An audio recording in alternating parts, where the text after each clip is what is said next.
If provisions is about just paying bills, then why are relationships or marriages empty emotionally?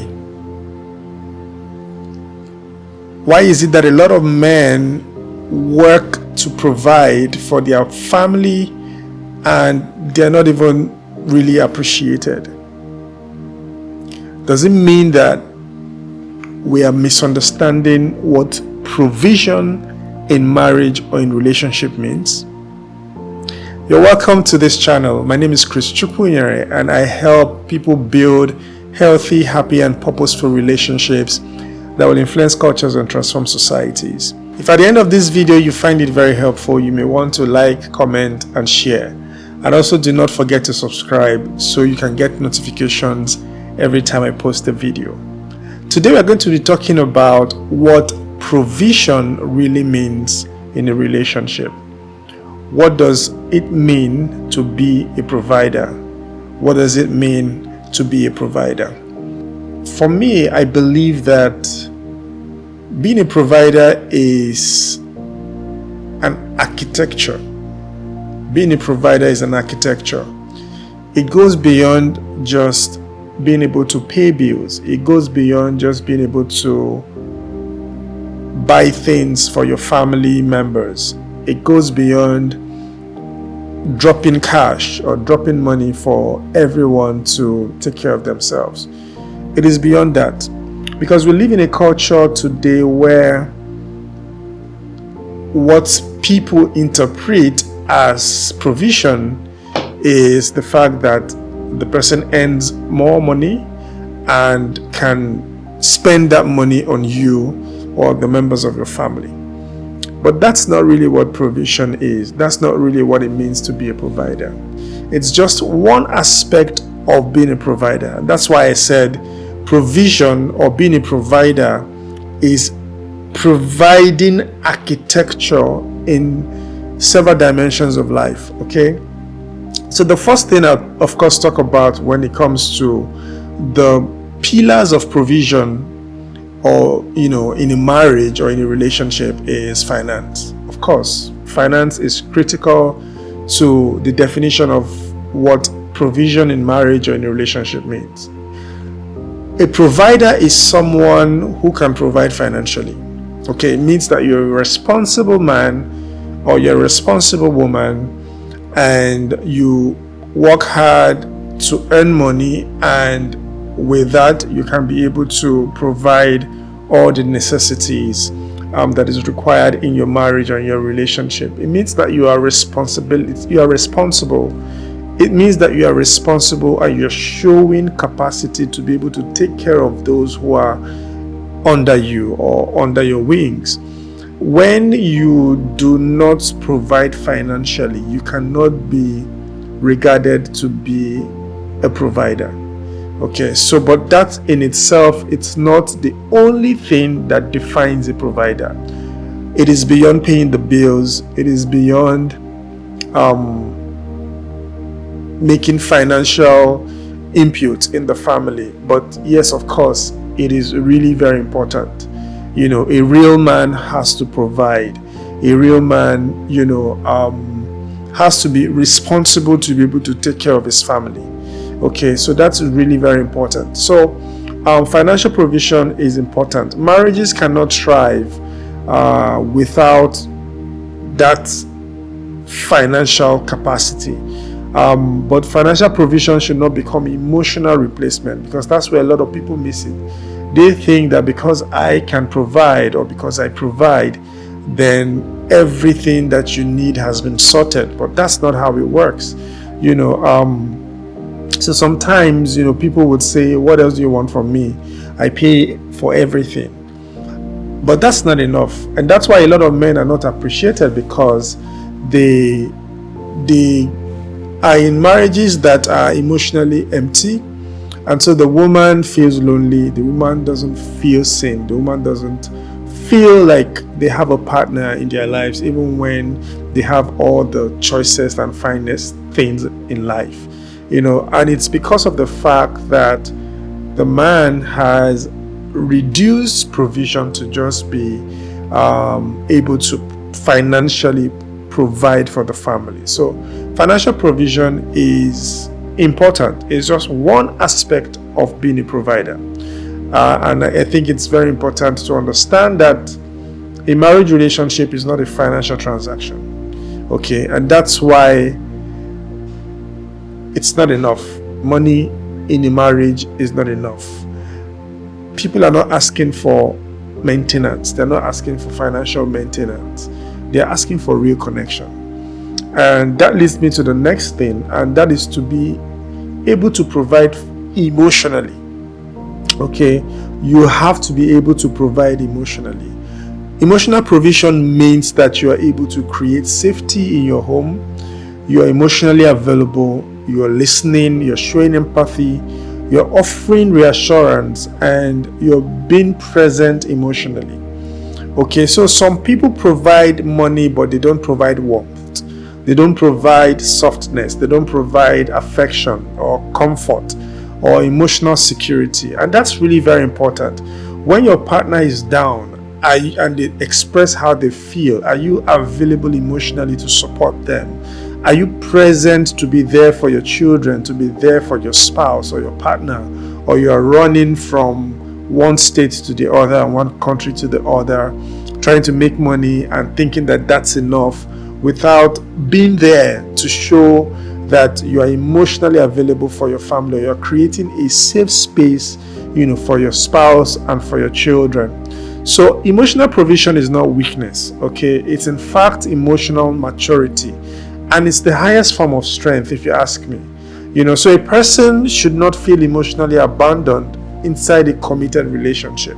So if you're in a relationship with someone and they feel emotionally abandoned, it means that you are not providing emotionally for them. So emotional provision is one aspect of the pillars that defines what it means to be a provider. Now, the third thing is spiritual provision. This, for me, is the most important. It's not about acting perfect, okay? It's about showing the capacity to want to grow, having a relationship with God, and expressing leadership from that place of your relationship with God. So a healthy relationship definitely needs purpose, it needs wisdom, it needs values, accountability, and vision. And so for the man, for instance, who calls himself a provider, it means that you are able to show spiritual leadership. You're able to provide vision that gives direction for the family. You are able to live a life of purpose and direct or lead your family in that path of purpose. Okay, a spiritually deep person understands that it is important to have a close relationship with God. It's important to walk in purpose. It's important to have a vision, and that vision is laid before the family. It defines the values that family stand on, the principles upon which that family is built, the values upon which that family express themselves. It's in the place of the provider to be able to do this. Devotion in the household should be led by the man, okay? A lot of people are in relationships where it's the woman that leads spiritually. That's not what it is supposed to be. The man is supposed to lead spiritually. You're supposed to provide direction. You're supposed to give leadership. You're supposed to ensure that your family is devoted to God, is devoted to love, is devoted to being spiritually guided, being spiritually deep. That's really very important. So someone must help protect the emotional and spiritual atmosphere of the relationship. And so that's one of the things, or one of the core areas of being a provider, is the fact that you can provide spiritually. Okay, you can be able to lead your children to God. You can be able to lead your spouse to a deeper relationship with God, and to be able to walk in love, because walking in love is an aspect of spirituality that a lot of people take for granted. So it's important to understand that. And then there is also the psychological provision. This is one of the most important as well for me, because a lot of people are in relationships where their partners are always anxious. Their partners don't feel safe. Their partners always feel like they need to walk on eggshells as they're relating with you. They are not mentally safe. They don't rest mentally around you. They just feel anxious all the time. They feel criticized. They feel judged. They feel ignored. They feel unsafe. Some people provide financially while damaging their partner's life psychologically. And so they're disrespected. They are manipulating or manipulative. They are harsh to their partner. They're emotionally unpredictable. They're emotionally absent. These things impact on the psychology of your partner. Your partner should feel safe around you. Your partner should feel mentally rested, around you. They shouldn't always be anxious because they have a relationship with you, or whenever you come around, they don't feel comfortable anymore. That's not how a relationship should be. That's not how a relationship should work. So it's very important to have these 4 things in mind. You should be able to provide financially. You should be able to provide emotionally. You should be able to provide spiritually, and you should be able to provide psychologically. And let me also make this point that women also provide, because we think that provision is only restricted to men alone, but it's not. Women provide structure. Women provide stability in the home. Women provide nurture. Women provide encouragement, sacrifice, partnership. Even financially, women also provide that way. Women provide wisdom, support. There are lots of things that women can provide. So provision is not just a masculine thing. We need to strike that balance, because a healthy marriage is one where one partner is not exhausted trying to do everything while the other is just receiving. Marriage works best in both people contributing intentionally, and even if the contributions look different, but it's important that both people contribute. And it's important to appreciate each other, appreciate the value that you bring to the table.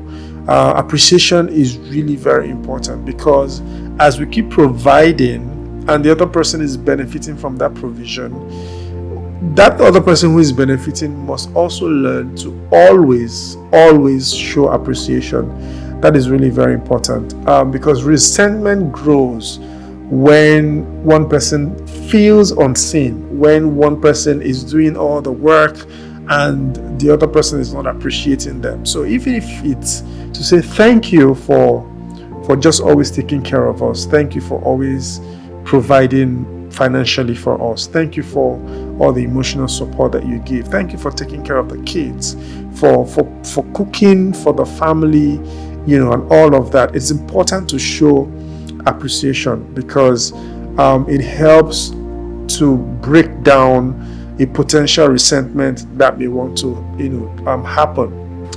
So in conclusion, real relationships or healthy relationships are not based solely on financial provision.